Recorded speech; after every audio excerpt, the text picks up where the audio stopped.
உங்கள் வீட்டில் குட்டி பாப்பா இருக்கா? உங்களுக்காக தான் இந்த வீடியோ. இது பேபிக்கு போடுற பிரேஸ்லெட். இதில் பார்த்தீங்கன்னா கருப்பு மணி அண்ட் கோல்டு மணி வந்து சேர்ந்துருக்கு. கோல்டுனா கோல்டு இல்லைங்க, 1 கிராம் கோல்டு. இது நல்ல லைஃப் வரும். குழந்தைங்களுக்கு குத்தவே குத்தாது. நாம் இப்போ விற்கிற விலைக்கு, தங்கம் விற்கிற விலைக்கு நம்மளால் கோல்டில் வாங்க முடியாது. ஆனால் கோல்டு மணி மாதிரி இருக்க இந்த மணியை வாங்கிக்கலாம். அவ்வளோ சூப்பராக இருக்கும். இந்த மாதிரி கருப்பு மணி போட்டால் குழந்தைங்களுக்கு கண் திருஷ்டியும் அவ்வளோ வராதுன்னு சொல்லிட்டு சொல்லுவாங்க. ஸோ ரொம்ப யூஸ்ஃபுல்லான ஒரு ப்ராடக்ட். இது பார்த்தீங்கன்னா அழகாக லாக் பண்ணுற மாதிரி உங்களுக்கு கொடுத்துருக்காங்க. ரொம்ப ரொம்ப க்யூட்டாக இருக்குது. இதோட விலை வெறும் ரூ. 86 தான். நீங்கள் நம்புவீங்களா?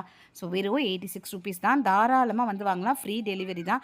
அவ்வளோ மின்னு இருக்குங்க. அப்படியே அச்சு அசல் கோல்டு மாதிரியே இருக்குது. ரொம்ப க்யூட்டாக இருக்குங்க. சப்போஸ் இது கொஞ்சம் கருத்து போயிட்டாலும் இன்னொன்று வாங்கி போட்டுக்கோங்க. அவ்வளோதானே. வெறும் ரூ. 86 தான். ஸோ ரொம்ப க்யூட்டாக இருக்குங்க. எங்கேயாவது வெளியே போகும்போது கூட எங்கள் கையில் போட்டு கூட்டிகிட்டு போகலாம். வேறு லெவலில் வந்திருக்கு. இந்த கோல்டு பிரேஸ்லெட்டை உங்களுக்கு வேணும்னா என்ன ஃபாலோ பண்ணிட்டு லிங்க்னு கமெண்ட் போடுங்க. நான் உடனே லிங்க்கை ஷேர் பண்ணுறேன். ஃப்ரெண்ட்ஸ், குழந்தை கையில் போட்டிங்கன்னா அவ்வளோ க்யூட்டாக இருக்குங்க. இங்கே பாருங்கள், சாம்பிளுக்கு ஒரு ஃபோட்டோ போட்டிருக்கேன். ரொம்ப அழகாக இருக்கு. உங்களுக்கு இதோட லிங்க் வேணும்னா கம்யூனிட்டி போஸ்ட்டில் போட்டிருக்கேன், செக் பண்ணுங்கள். இந்த மாதிரி அப்டேட்ஸ்க்கு சேனலை சப்ஸ்கிரைப் பண்ணி வச்சுக்கோங்க. பாய்.